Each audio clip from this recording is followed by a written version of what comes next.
Greetings viewers, welcome back to the channel. In today's video, as you saw from the thumbnail, we have a massive haul of Japanese tools. About $1,600 worth from Amazon Japan. Yeah, I went a little overboard this time. But today we're going to take a look at everything I got. It's going to be pretty quick on each of the items. We're not going to spend too much time getting in detail on every single one just because it's so much here and it'd be a super long video. We'll probably have some standalone videos highlighting some of my favorite things I've gotten out of this set, but this video will just be a general overview. So with that said, let's go ahead and get into it. Oh, and before we go any further, as always, I've got all the receipts to prove that I actually bought this stuff myself.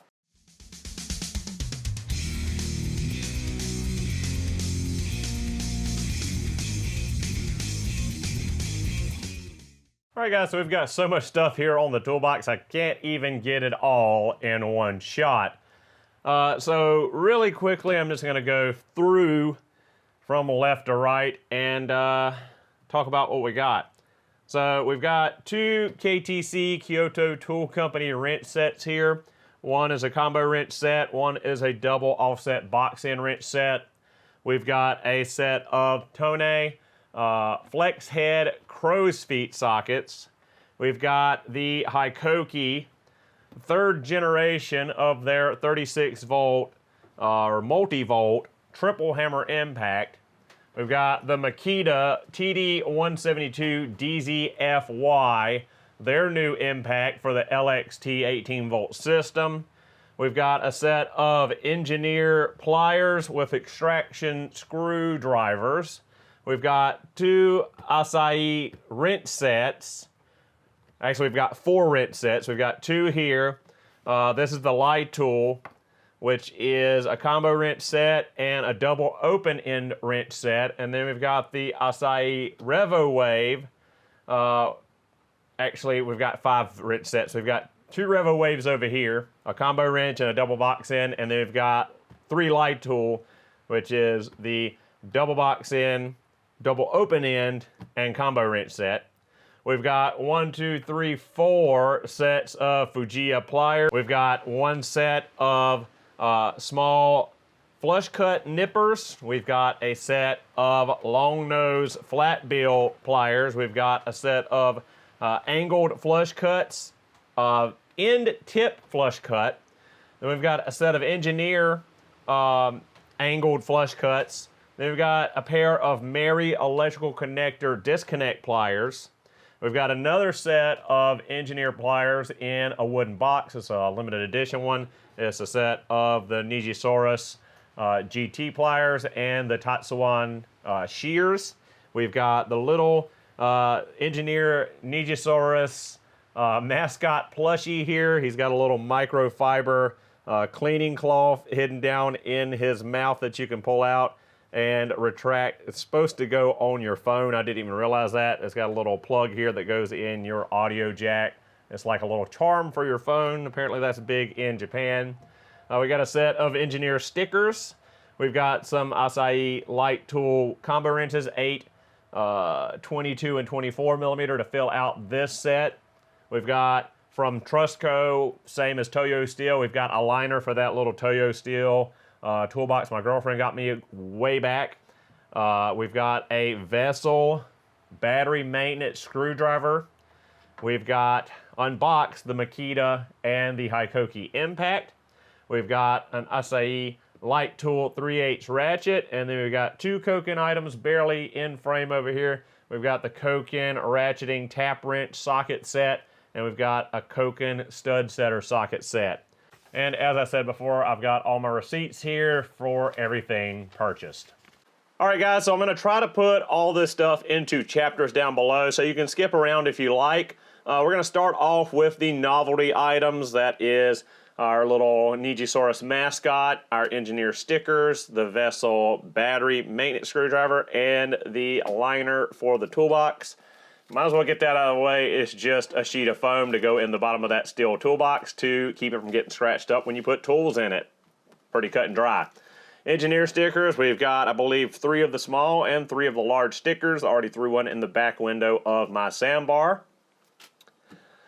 We've got Nijisaurus, who is a as described by engineer themselves, he is an intergalactic screw-eating dinosaur.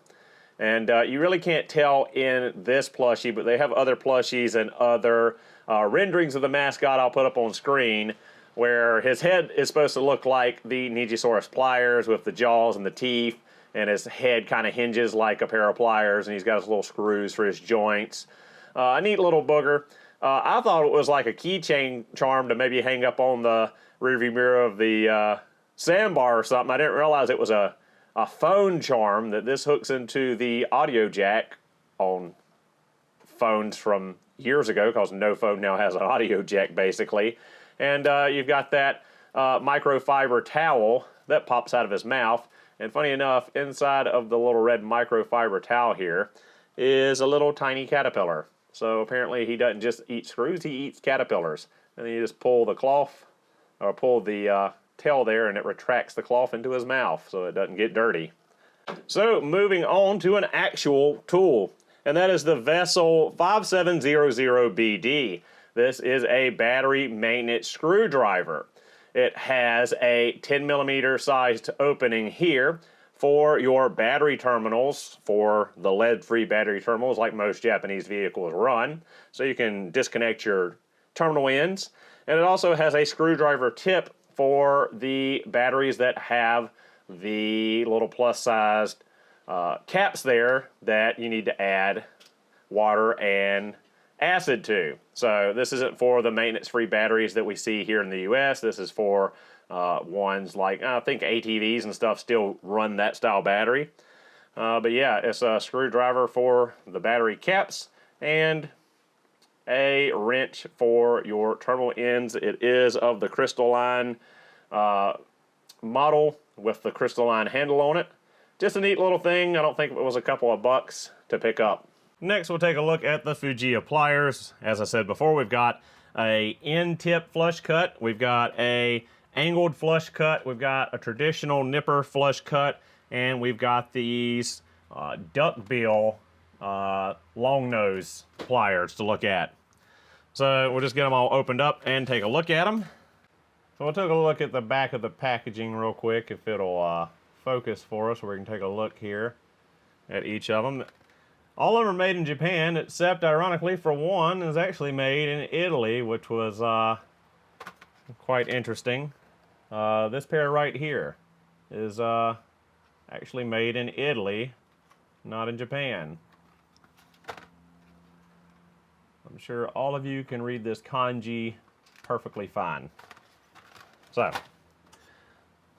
starting off, we'll look at the long nose duckbill pliers. This is 360A-150.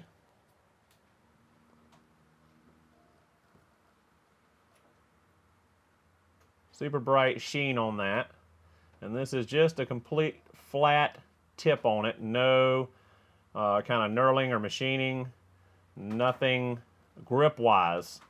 So this would be for like grabbing flat pieces of metal and bending them over. Not exactly sure what I got it for. You know, I can find a use for it, I'm sure. Someday this will come in handy. But it was something neat, and I didn't have a pair of pliers like this, and that's mainly the reason why I bought this pair. And we got the end flush cuts. These are spring loaded. This is part number 910-125. Pretty neat little tool, great for your zip ties. And what you do with this is just come up to the end. We'll have to cut it one time to get closer because of the size of the jaws, but you can come right in here and end cut, completely flush, no jagged end sticking up on the end of your zip tie. Neat little pliers, that's for sure. Neat little end cutting flush cuts. Didn't quite get it square that first time, but we got it that time. Not going to get scratched putting your hand beside a wiring harness or something that's got this one on it. Moving on, we've got the 50A-150, and these are a flush cut with like a 45-degree angle tip on them. something else I thought was handy that I could use, because sometimes, you know, a regular pair of flush cuts, you need an angle to get at it to cut it flushly, and sometimes you need something like this. You can get in and get on it straight ahead. So having multiple options for a flush cut is a good thing in my opinion. So let's go back to our zip tie example, put some more through there, just come up and clip it right off of there. Perfectly flat again, perfectly smooth, no rough edges that are gonna jab you. And lastly, we've got our spring-loaded Fujiya made in Italy pliers. Now I've got a pair of Knipex that are very similar to this in spring-loaded and the jaws. Of course, they're red handle for Knipex, and this is all silver. Part number on this set is a MT N03-135, and this again is a little flush cut nipper for plastic and, you know, very small gauge wires. You don't want to go cutting steel wire or something with this, but again, same as before, come up, clip it off, completely flush, no jagged tip on that zip tie. Another handy little cushy comfort gripped tool to have. Keeping with the theme of pliers, let's go ahead and look at the sets from Engineer. This is the Engineer, I can't remember the part number on it, but is the GT by GT set. This is the GT Nijisaurus and GT Tetsuan shear and screw extraction plier set. They come in this nice balsa wood case. You got the covers on the pliers here, which don't normally come on them if you buy them as standalone, or as far as I'm aware of. You got the little dinosaur looking head here with the mouth and the eye. So pop the cover off and you've got your spring-loaded Nijisaurus screw extraction pliers. Got a cutting edge here, spring-loaded handles, cushy comfort grip on the handles, and you've got your screw extraction tip up here. We'll get the macro lens out and take a better look at that. And beside it, you've got the Tetsuan shears. Now these, of course, come with their little protective sheath, and these are some very sharp Japanese steel shears. I have an offset to the handle here for better comfort on your hands. You've got your regular cutting edge. You also have an outer cutting edge like a knife edge up here, and you've got some serration here on the back part of the blade. Here we've got the NN56. This is another pair of 45-degree angle flush cuts, same as the Fujiya's, just a little bit different size and shape to it. Again, with our zip tie example, come in and nip it right off. Perfectly flush, not gonna have any point sticking up and jamming you in the arms. Moving on, we got this big old case right here. And this case, part number for this is PDS02. Now this is a big EVA foam lined set. You've got a set of the Nijisaurus screw extraction needle nose pliers, cutting edge on those as well. We got another pair of the Nijisaurus pliers like we had in the last set. You just don't have the cover on the end. And then you got the Nijisaurus RX pliers. That's the bigger lineman's plier style, but they also have the screw extraction tips on them. You've got the cutting edge. The serration in the tip here is actually zigzagged into each other. And you've got a gripping edge here at the back.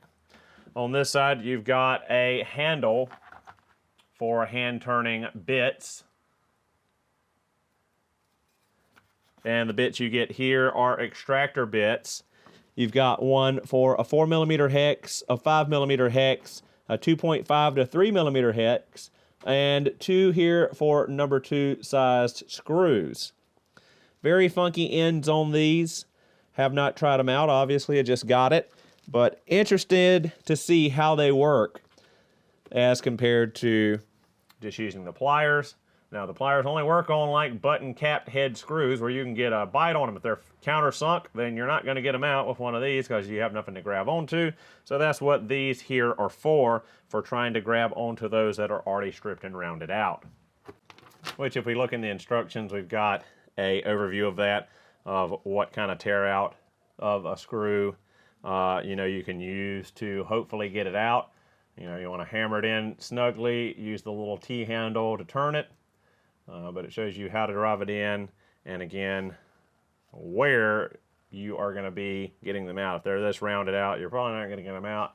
If they're anywhere in this shape, these will likely get them out. So one more pair of pliers to look at, and this pair has exploded on my TikTok account and a little bit here on YouTube Shorts, and this is from Mary. It is HS175C-190, and these are electrical connector pliers. Thanks to Chris Cass here on YouTube. He featured these way back. I say way back, I think it was a couple years ago. I'm not exactly sure. I'll leave a link in the description for his video on these pliers. But I saw them, saw what they were used for, and just had to have them, and finally ordered a pair of them. But, these things are great for getting off electrical connectors. Any of you that have struggled with them in the past, it really hurts the tips of your fingers on some of them when they're really stuck hard. You can use a pocket screwdriver a lot of times, or a pick to get in there and pick them out. But why not just grab them with a pair of pliers and pull them off? In years past, I used old pair of Mac coolant hose grip pliers, or vacuum hose grip pliers, and they work okay, but I think this is going to get a lot better usage because you got way more space here, open space to get around something, than with those hose grip pliers. These are spring loaded, and they do have the comfort grip handle, made in Japan. Really think I'm going to get a ton of usage out of these pliers in the future. Alright guys, shifting gears from pliers, let's look at impact drivers. I got two here, one from HiKoki and one from Makita. HiKoki, for those of you in the US that aren't aware, it is what used to be Hitachi, known now as Metabo HPT. It is HiKoki basically everywhere else in the world. And Makita, which I'm sure most all of you are familiar with here in the US.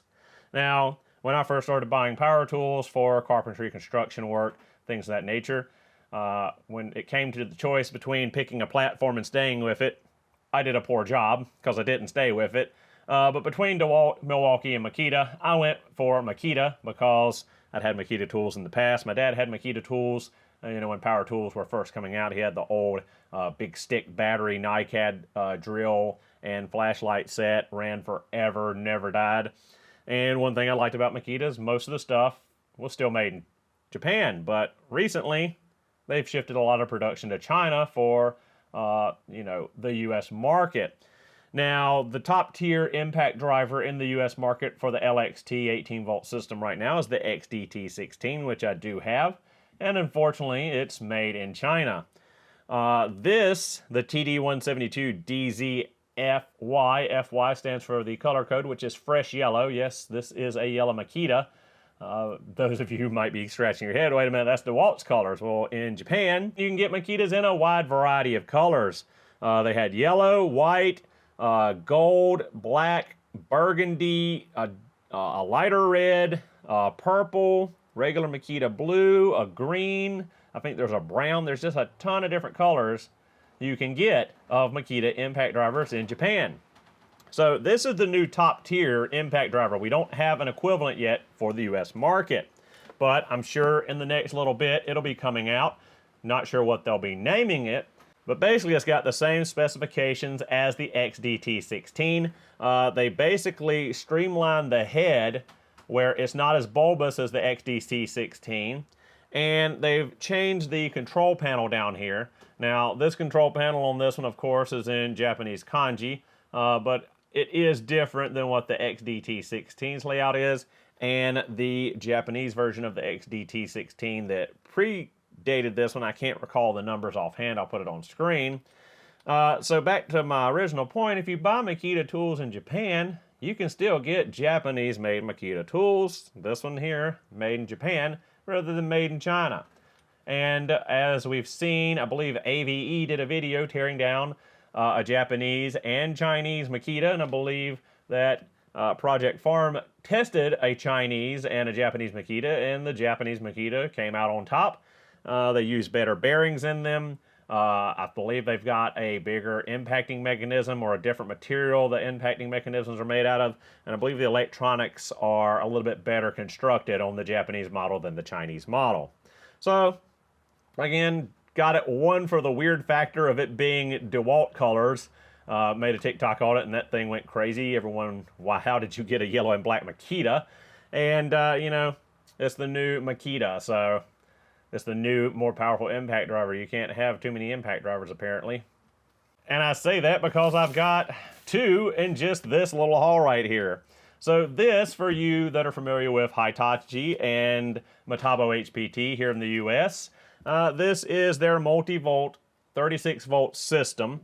This is their triple hammer impact. Now this is the newest generation. I believe it released about a year ago in Japan. I think it recently launched in Australia about a month or two ago, and it's nowhere to be seen in the US market. If you want the top tiered multi-volt 36-volt triple hammer impact in the US, if you go to the stores right now, you're going to get this, which is the second generation. And of course, it's still branded Metabo HPT because this I bought domestically. But this is the second gen, and this is the third gen. The third gen is much more compact than the second gen and has more power. There's also Bluetooth connectivity in these if you have a Bluetooth HiKoki battery and their app. So right now, I'm on at least 4 battery systems. We'll say 5 if I count Snap-on. So we've got the HiKoki, Hitachi battery system, we've got Milwaukee, we've got Makita, and we've got some DeWalt stuff. And like I said, Snap-on. So 5 battery systems because I'm an insane person and I'm horrible with spending money. So, of course, I had to get the new HiKoki triple hammer, 3rd generation. And I couldn't just get a regular green, normal HiKoki colored one. I had to get this special limited edition black and gold one.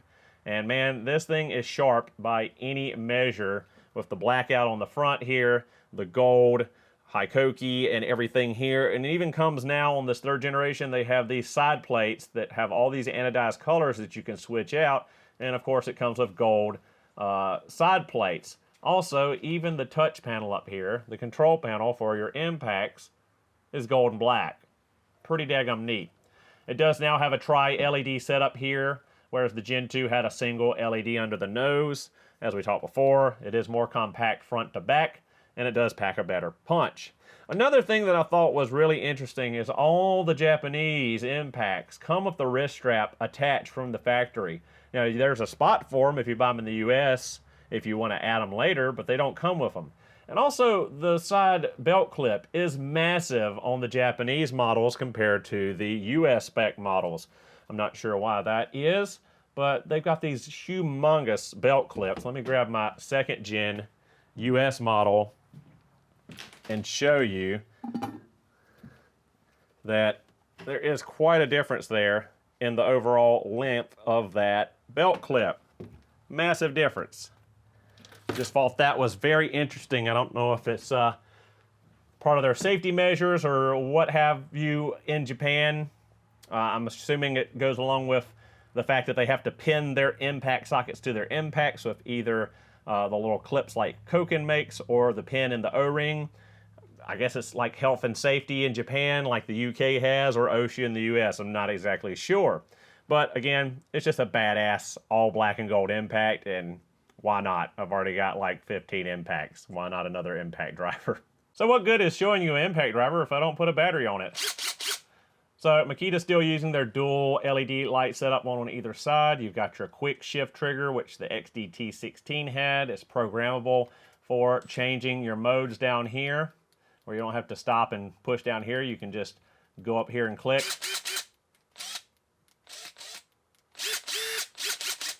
Pretty neat. So let's throw a battery on the HiKoki. Triple LEDs on it, much like DeWalt's been doing and Milwaukee has recently done. You've got your buttons down here for the controls. There's no quick shift like the Makita. I love that on the Makitas. Unfortunately, I forgot to mention this. The HiKoki is made in China. It is not made in Japan, which is a little disappointing. But on the plus note, you do get a bit with the HiKoki, and you get a bit with the Makita in the box. So, extra little bonus. So, shifting gears once again, let's take a look at wrenches. We're going to start off with the Asahi Wrenches. We've got the Lightool we'll start out with, and we'll look at the new Revowaves at the end.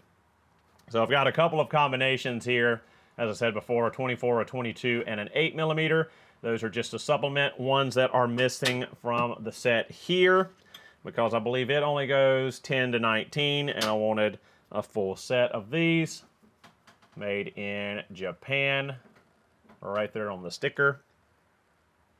Actually, right here on the back of the sticker, made in Japan.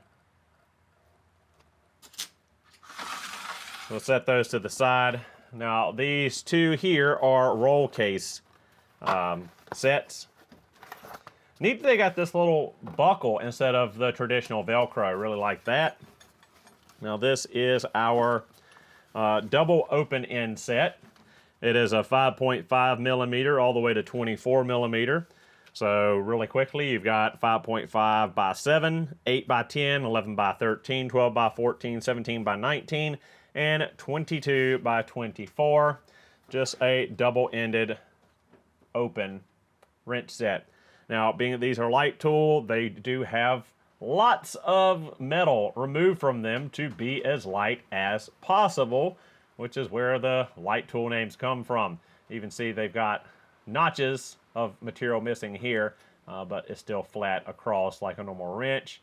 And they are light. I just don't think they're that lightweight. I think it's more of a marketing gimmicky kind of thing. I don't really feel like this is too much more light than if it had been a solid handle. You know, if you want to go light, do titanium. This it's just more of a neat little thing, though, that they're Japanese wrenches. That's mainly why I purchased them. I don't have any double open end wrench sets, so you know, now I do.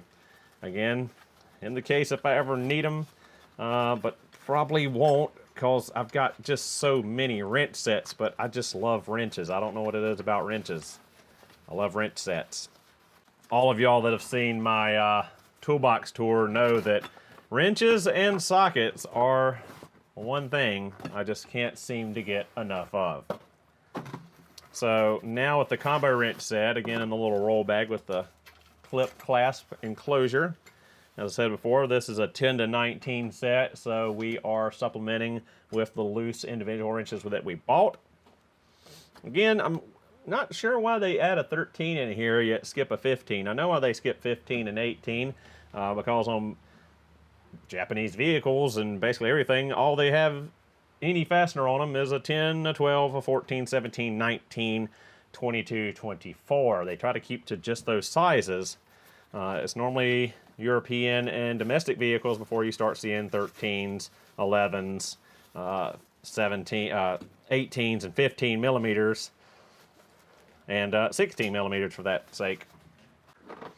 So this is our last set of Lightool wrenches, and this is a double box end set. Looks like we've got some that's gotten mixed around in transit. So this set is an 810, 1012, 1113, 1417, 1921, and 2224. Now these are just, I don't know what it is. It's just got that good hand feel to them. You can feel the quality in them. Not as much lightness in these Lighttools, not as much material taken out of them, but they're just really well made. Really nice machining, finishing, all of that on them. Now they are finished kind of like German tools. They got more of a matte chrome finish to them than a highly polished finish. And again, made in Japan right here on the lid, and made in Japan stamped on all the wrenches. This kind of supplements my Stahlvilla Corona series wrenches. It's the same kind of series and design of wrench. So now that we've looked at that, let's take a look at the Asahi Revowave. This is a newer series of wrenches they came out with, aside from their Lighttools. And these are just really beautiful pieces. This is another double box end set. Same basically as the last set, just a different series of wrench. We got an 8, 10, 10, 12, 11, 13, 14, 17, 19, 21, and 22, 24. And we can see the difference in the design of these. With the Revowaves, they incorporate that swoosh, that wave design in the handle. These are solid, no holes in them like the Lightool, because these are not about lightweight. And again, just really nicely made wrenches, really nice machining on them, no real defects. I've gone over these wrenches when I got them, and they are just really, really well made. Sure, they're going to give me years of usage. And lastly, our last Revowave Asahi set. This is a combination wrench set, and this set is a 8, 10, 12, 13, 14, 17, 19, 21, 22, and 24 millimeter.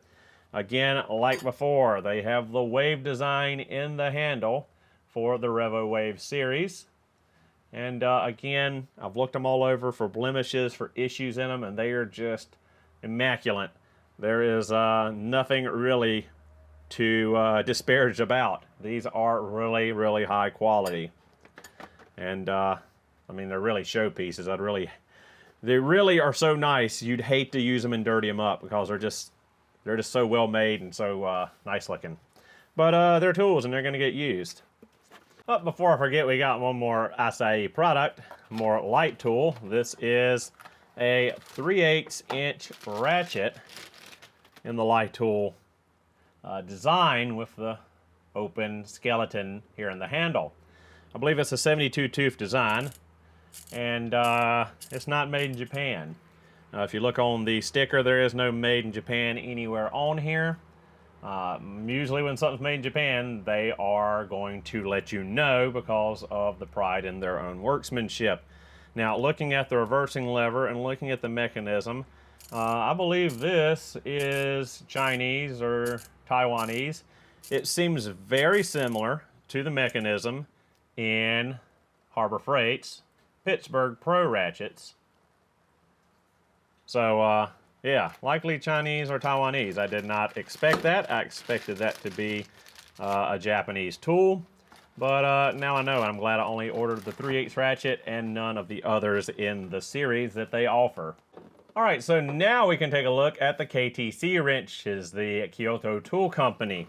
Now, this first set is another double box-in wrench set because, I mean, you gotta have like 5 different sets of double-in box wrenches, right? I might have a problem. Might, just slightly. Here we go. This set includes a 7 5.5 millimeter, an 8 and a 10, and a 10 and a 12, 11, 13, 12, 14, 14, 17, 17, 19, 19, 21, 22, 24, 24, and 27. This is the largest wrench set, or largest size in Japanese wrench set I've seen. Nice stamping on them, really, really well made, which you would expect from KTC, one of the largest tool manufacturers in Japan. Humongous lettering. Look at the size of the lettering, the numbers on this, and the part number. You are not going to be squinting to figure out what size wrench you've got. Massive, massive letters. Massive, massive numbers. So huge stamping on them. Really easy to see. I mean, even in the smaller wrenches like this 8, 10 millimeter, still fairly big. Another cool thing is these are actually forged in the wrench. They're not stamped later like a lot of manufacturers do. Very precise, very well made. Looked them over, no defects to be found. Everything looks straight and true. All of the broaching seems to be perfectly lined up. Nothing looks off center. Just really, really high quality Japanese wrenches.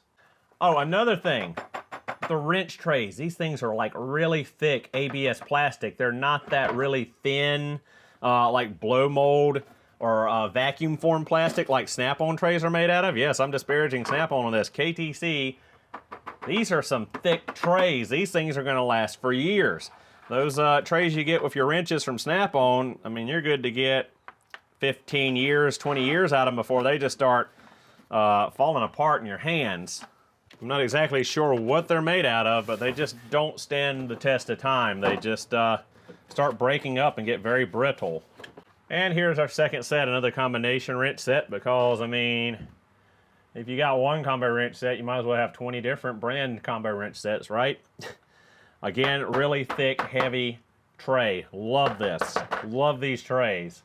Snap on, take notes. Start giving us something more robust with a $500 wrench set. So this set contains a 5.5 millimeter, a 7, an 8, a 10, a 12, 13, 14, 15, 17, 19, 21, and 22. Again, super well made wrenches, just like the double box ends. Humongous stamping for your numbers and your letters for your part number. All the edges are nice and smooth. They've all been dressed, no sharpness that's going to dig into your hand.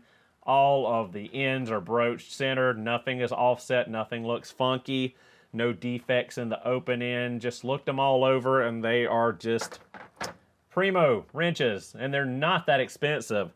I can't recall off the top of my head what this wrench set went for, but I believe it'd probably be half the price, at least, of a Snap-on flank drive set, you know, 10 to 19, and this set's 5.5 millimeter to 22. Now, you don't get a 16 millimeter, you don't get a 20 millimeter, and you don't get an 11 millimeter, but otherwise, you've got the majority of what you're gonna use a wrench on, or at least if you're working on Japanese vehicles, you are. But I'll put a price at the bottom on each of these items for what I've purchased it for, and a comparable price comparison to a U.S. product. All right, guys, home stretch here. Only 3 more items to look at. So, shifting gears now, we're going to look at this Tone product. This is an HSCF 309F, and this is our Flex Head Crow's Foot set. Now, this set includes sizes 8, 10, 12, 13, 14, 17, 19, 21, and 22. Comes on this nice aluminum rail. It is not a magnetic rail, unfortunately, but still a nice rail nonetheless.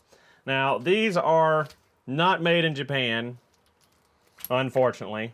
They're stamped Japan, like a lot of Tone products, but not saying made in Japan means that Japanese company selling likely a Taiwanese-made product. Now, these are really cool because you can turn them like so with an extension and a ratchet and use it like a regular crow's foot, or you can put an extension in the back and use it like a handle and use it like a flare nut wrench.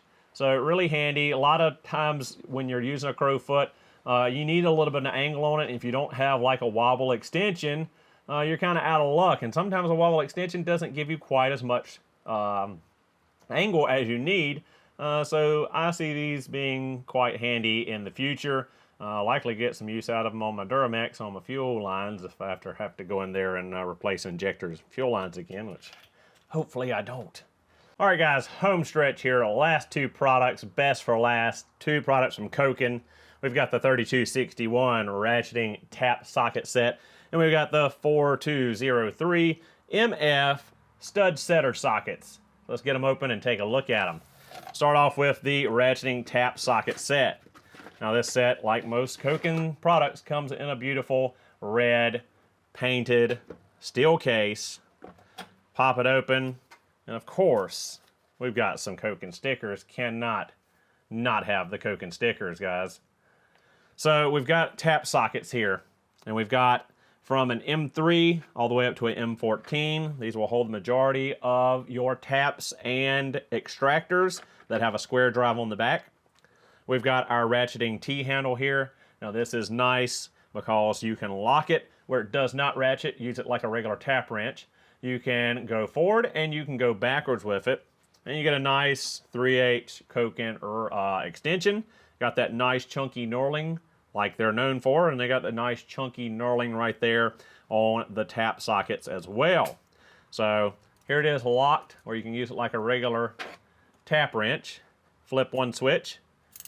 Now we ratchet this way. Flip the other way. And now we ratchet the other way. Really great for tight access areas where you can't get a full turn on a regular tap wrench. Now you can ratchet it back and forth. Just a really, really cool product. I've had my eye on this for quite a while. I remember running up on it way back in, December, November of 2019 when I made the first Japanese tool haul and I bought all the first set of Koken tools I had. That was in the cart, but I decided to cut myself off at $1,000 at that particular time for that video, so these had to wait. And now, 3 years later, the wait is over. So last but certainly not least, again in that nice steel case, we've got the Koken Stud Setter Socket Set. Now this set in particular I bought for applications on Subarus. They have several different sets and they sell these individually. Now this set includes an M6x1, an M8x1.25, an M10x1.25, and an M12x1.25. Now if you've ever had to install exhaust manifold studs, etc., anywhere, you know that it can be a pain sometimes to put them in by hand. If there's corrosion, you know you're fighting. You don't want to put a pair of pliers on them because then you're going to booger up the threads. There's tapered roller stud sockets for extraction and installation, but the problem with those, if you put any kind of force on them, they will flatten out and put flat spots in your threads as well. So with the Koken sockets, they're threaded for the stud that you're going to use, and down at the bottom there's a little ball bearing. So all you do is take your stud, thread it down in the socket, put your ratchet and extension on there, and drive it in just like you're putting a regular bolt in. Now when you get to the bottom and it gets tight, normally you'd think, oh, I'll start taking this out, it's going to pull the stud back out with it. That's not the case. That little ball bearing in there keeps that from happening. When you turn it loose, it just pops loose and you take the socket off and you are all set. These things are really great, really good time saver, especially saving you the hassle of double nutting a stud. Alright guys, and that'll do it for this massive Japanese tool haul. I know this video is probably long. I thank you that stuck around the whole time. Or if you just jumped around and saw what you were interested in, great either way. Now, as I said before, we're going to do some standalone videos, pick out some of the stuff to look at more closely, and come back later after some usage to see how it's held up and how I like using it. Thank you guys so much for watching. Hope you enjoyed the video. I will see you in the next one.